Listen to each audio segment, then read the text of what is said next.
Super സ്റ്റാറിന്റെ വേദി സംഗീതം നിറഞ്ഞൊരു വേദിയാണല്ലോ. എന്തായാലും നമുക്ക് ഈ ഒരു വ്യക്തിയെ കുറിച്ച് ഇവിടെ പറയാതിരിക്കാൻ പറ്റില്ല. കാരണം ഈ അടുത്ത് നമ്മുടെ സംഗീത ലോകത്തിന് ഏറ്റവും ഒരു തീരാ നഷ്ടമായ ഒരു വ്യക്തി നമ്മളെ വിട്ടുപോയി. തബല മാന്ത്രികൻ, നമ്മളുടെ സ്വന്തം സാക്കിർ ഹുസൈൻ സാറ്. വിരലുകൾ കൊണ്ട് അത്ഭുതങ്ങൾ കാണിച്ചുകൊണ്ടിരുന്ന ഒരു വ്യക്തിയായിരുന്നു. എന്തെങ്കിലും എക്സ്പീരിയൻസ് ഉണ്ടോ സാറിന്റെ കൂടെ വർക്ക് ചെയ്ത്? അതിനുള്ള ഒന്ന് ഭാഗ്യം ഉണ്ടായിട്ടുണ്ട്. നമുക്കൊക്കെ ആഗ്രഹം, സ്വപ്നത്തിലൊക്കെ ഞാൻ വർക്ക് ചെയ്തിട്ടുണ്ട് അദ്ദേഹത്തിന്റെ കൂടെ. കാര്യം അദ്ദേഹത്തിന്റെ കൈകളെന്ന് പറഞ്ഞാൽ ആ ഫിംഗേഴ്സ് ഒരു അത്ഭുതം. അത് മാത്രമല്ല കാണാനും എന്ത് ചന്താണ് അദ്ദേഹം.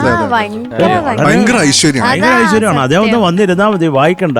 തബല എന്നുള്ള ഒരു എന്താ പറയുക, ആ ഒരു വാദ്യത്തിന് വേൾഡ് ലെവൽ എടുത്തുകൊണ്ട് പോയ ഒരു വ്യക്തിയാണ് സാക്കിർ ഹുസൈൻ സാർ. പറയാതിരിക്കാൻ വയ്യ. പ്രണാംസ്. വേറെ ഒന്നുമില്ല. കാര്യം എനിക്ക് പെട്ടെന്ന് ഓർമ്മ വരുന്ന അദ്ദേഹത്തിന്റെ ഒരു വലിയ ഫാനാണ് എൻ്റെ അനിയൻ. അവൻ അസാധ്യയുടെ തബല വായിക്കും. അവൻ ഇദ്ദേഹത്തിന്റെ കാസറ്റ് ഇട്ടിട്ടാണ് അതിൻ്റെ കൂടാണ് പ്രാക്ടീസ് ചെയ്യുന്നത്. അപ്പോൾ എനിക്ക് പെട്ടെന്ന് ഇദ്ദേഹം പോയെന്ന് പറഞ്ഞപ്പോൾ എനിക്ക് വലിയ വിഷമമായി. ഇപ്പോൾ വരെ നമ്മുടെ ഫാമിലിയിലുള്ള ഒരു മനുഷ്യൻ അത്രേ ഉള്ളൂ സാക്കിർ ഹുസൈൻ എന്ന് പറഞ്ഞാൽ. അദ്ദേഹം അത് പറയാൻ വയ്യ. അദ്ദേഹം നമ്മളിൽ സ്വാധീനിച്ചിട്ടുള്ള, നമുക്ക് ചിലരൊക്കെ അങ്ങനെയാണല്ലോ, നമ്മുടെ കൂടെ നടക്കുമ്പോൾ അറിയത്തില്ല, പക്ഷേ ഇല്ലാതാവുമ്പോഴാണ് ആ ഒരു വാക്വം. വല്ലാണ്ട് ഇതിന് പകരം ആരെന്നുള്ള ഒരു വലിയ ക്വസ്റ്റ്യൻ മാർക്കാണ് അദ്ദേഹം. കാര്യം കാണാനും സുന്ദരൻ, അതുപോലെ ആ ഫിംഗേഴ്സ് നമ്മളിങ്ങനെ കാണാൻ പറ്റത്തില്ല അദ്ദേഹം വായിക്കുമ്പോഴേ. ഒന്നുമില്ല പറയാനില്ല. നമ്മളൊക്കെ ഇങ്ങനെ കേട്ടിട്ടുണ്ട് എന്നൊക്കെ പറയുമ്പോ ഏറ്റവും കൂടുതൽ സാറിനെ ഏറ്റവും കൂടുതൽ വാച്ച് ചെയ്ത് പഠിച്ചിട്ടൊക്കെ ഉള്ള നമ്മുടെ സൂപ്പർ സ്റ്റാറിലെ തബല മാന്ത്രികന്മാർ ഇവിടെ ഉണ്ട്. നമ്മുടെ പാച്ചേട്ടനും ശ്രീത്തേട്ടനൊക്കെ. പാച്ചേട്ടാ എപ്പോഴെങ്കിലും കാണാൻ പറ്റിയിട്ടുണ്ടോ? ഒരു പ്രാവശ്യം കാണാൻ പറ്റിയിട്ടുണ്ട്. ഓക്കെ, വർഷങ്ങൾക്ക് മുന്നേ ട്രിവാൻഡ്രം എയർപോർട്ടിൽ വെച്ചിട്ട്. അപ്പൊ ഞാൻ ഡൽഹിക്ക് പോകുന്നു, അദ്ദേഹം മുംബൈയിലേക്ക് പോകുന്ന വഴിക്ക് പുള്ളി അവിടെ വരുന്ന കുറച്ച് ബഹളം. അദ്ദേഹം വരുമ്പോ ഒരുപാട് ആൾക്കാർ പുറകെ പോകുമല്ലോ. അപ്പൊ ഞങ്ങളിങ്ങനെ നോക്കിയപ്പോ അദ്ദേഹം പിന്നെ ഒന്നും നോക്കിയില്ല, ഓടിപ്പോയി. ആദ്യം കാല് തൊട്ട് തൊഴുതു, അനുഗ്രഹം വാങ്ങി ആദ്യം. പിന്നെ തബല ആർട്ടിസ്റ്റ് ആണെന്നുള്ള രീതിയിൽ സംസാരിച്ചു. പിന്നെ ഒരു മിനിറ്റോ 2 മിനിറ്റോ സംസാരിച്ചു. ഉടനെ തന്നെ അദ്ദേഹം ഫ്ലൈറ്റിന് ടൈമായി എന്ന് പറഞ്ഞ് പോയി. അങ്ങനെ കാണാൻ പറ്റി, ഒരു ഫോട്ടോ എടുക്കാൻ പറ്റി, സംസാരിക്കാൻ പറ്റി. പക്ഷേട്ടാ നമ്മുടെ സൂപ്പർ സ്റ്റാറിന് വേണ്ടി, സൂപ്പർ സ്റ്റാറിൽ ഒരു ട്രിബ്യൂട്ട് വേണം സാക്കിർ ഹുസൈൻ സാറിന് വേണ്ടിയിട്ട്. ഒരു ചെറിയ സോളോ വായിക്കാം, വളരെ കുറച്ച്. അദ്ദേഹത്തിന്റെ പാദങ്ങളിൽ ഞങ്ങളുടെ സൂപ്പർ സ്റ്റാറിന്റെ ഒരു പ്രണാമമായിട്ട് ഇത് കൊടുക്കാൻ ശ്രമിക്കുവാണ്. അത്രേ ഉള്ളൂ.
സാബ ബല